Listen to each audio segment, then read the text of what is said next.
Halo Sobat GP, kembali lagi ke channel kami. Jangan lupa dukung terus channel kami agar terus berkembang. Dengan like, komen, dan subscribe. Fabio Quartararo berpikir 1000 kali untuk pindah dari Yamaha. Semua mata tertuju pada pembalap muda asal Prancis itu. Juara dunia 2021 itu akan diterima di tim pabrikan MotoGP manapun. Tidak hanya akan diterima di Yamaha untuk masa depan, tetapi Honda dan Suzuki juga tertarik. Bahkan tim Ducati, KTM, dan Aprilia kemungkinan memasukkannya ke dalam daftar keinginan. Meskipun ini tidak diakui secara belak-belakan agar tidak menyinggung pekerjaan pembalap saat ini. Mantan pembalap asal Prancis Eric Mahé, yang menjadi manajer Quartararo sejak 2019, kini mengakui adanya pembicaraan dengan pabrikan rival. Pertanyaannya, apakah yang ingin dia lakukan di Honda? Atau, apakah dengan Yamaha dia sudah merasa yakin untuk saat ini? Direktur balap Yamaha Lin Jarvis menjelaskan dalam sebuah wawancara bahwa perpanjangan kontrak Fabio Quartararo adalah prioritas. Tetapi dia juga menekankan bahwa tenggat waktu telah dihilangkan dan fokusnya adalah untuk dapat menawarkan Fabio paket motor yang kuat untuk tahun 2023 dan 2024. Quartararo yang saat ini berada di peringkat 5 dalam klasemen, adalah juara dunia pembalap pertama Yamaha sejak Jorge Lorenzo pada tahun 2015. Tapi pada balapan awal musim di Qatar dia hanya finish ke-9. Kini menjadi jelas bahwa Aizer M1 2022 kurang bertenaga. Yamaha berhasil memenangkan 2 balapan di sana pada tahun 2021 dengan Maverick Vinales dan Quartararo. Quartararo tidak merahasiakan rasa frustrasinya dalam beberapa pekan terakhir. Finish di posisi ke-8 di Argentina tidak memperbaiki suasana hatinya. Satu-satunya secerca harapan di musim saat ini adalah podium 2 dalam Wet Race di Mandalika. Eric Mahé mengatakan, "Tidak ada yang baru. Kami memeriksa semua parameter. Kami harus mencari tahu apakah Fabio bisa mendapatkan hasil terbaik dengan timnya saat ini. Tapi kami beruntung tidak terburu-buru. Ini situasi yang bagus. Karena Yamaha juga tidak terburu-buru. Kami menjajaki semua kemungkinan. Kemudian kita akan melihat apa yang terjadi. Kami sedang dalam pembicaraan dan berusaha menemukan solusi terbaik untuk Fabio." Sang manajer mengisyaratkan bahwa belum ada tawaran konkret. Dia juga enggan angkat bicara saat ditanya, pabrik mana yang berminat pada rider Yamaha itu.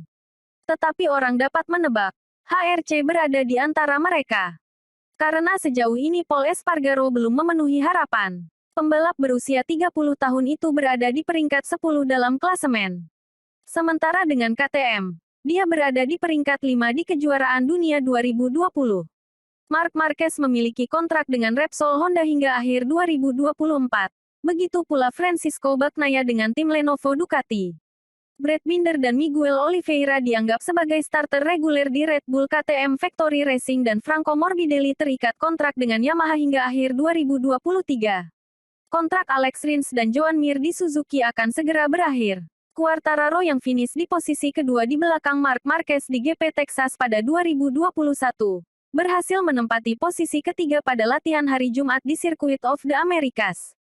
"Kami sangat menghormati Yamaha," jelas Mahé yang tentu saja mempertimbangkan bahwa Yamaha lah yang langsung memberi kontrak 2 tahun kepada pembalap berusia 23 tahun itu untuk MotoGP pada Juni tahun 2018, meski Fabio belum moncer di kelas kecil.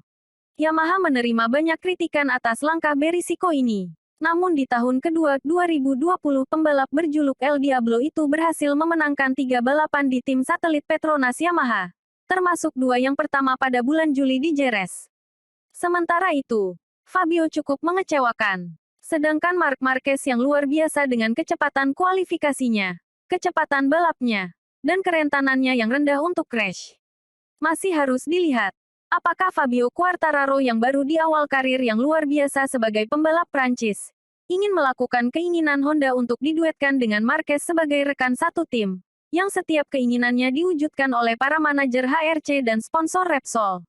Balas budi bukanlah sifat yang diutamakan di kejuaraan dunia MotoGP. Tapi Quartararo sadar bahwa dia tertanam dalam lingkungan keluarga di Yamaha, yang memaafkan kesalahannya setiap saat dan telah menempatkan dia di pit dengan mitra menyenangkan dengan kepala kru Diego Gubellini.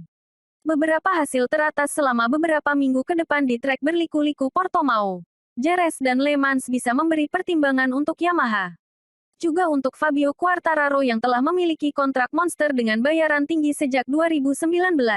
Dan Repsol Honda memiliki pesaing Red Bull sebagai sponsor utama. Fakta ini telah mencegah transfer pembalap LCR Honda Cal Crutchlow ke Repsol setelah 2019. Lin Jervis telah mengingatkan Quartararo bahwa satu kemenangan sudah cukup bagi Joan Mir untuk memenangkan gelar pada tahun 2020 bersama Suzuki. Quartararo tidak menunjukkan kartunya, lebih memilih untuk fokus pada aksi di trek. Tapi tentu saja pembalap luar biasa itu tahu bahwa Suzuki telah berhasil memasukkan tenaga yang diperlukan ke dalam mesin inline 1000 cm3 untuk tahun 2022. Dan tidak ada alasan bagi para insinyur Yamaha untuk tidak menemukan kekuatan itu di inline 4 2023 mereka. Semua komponen dan insinyur tersedia di pasar. Ini masalah uang. Sekarang Quartararo mungkin akan melihat hasil tes terbaru untuk mesin 2023 M1 dari Hamamatsu di Jepang. Dan hanya ketika FQ20 telah menandatangani kontrak untuk musim 2023, tim pabrikan dan pembalap top lainnya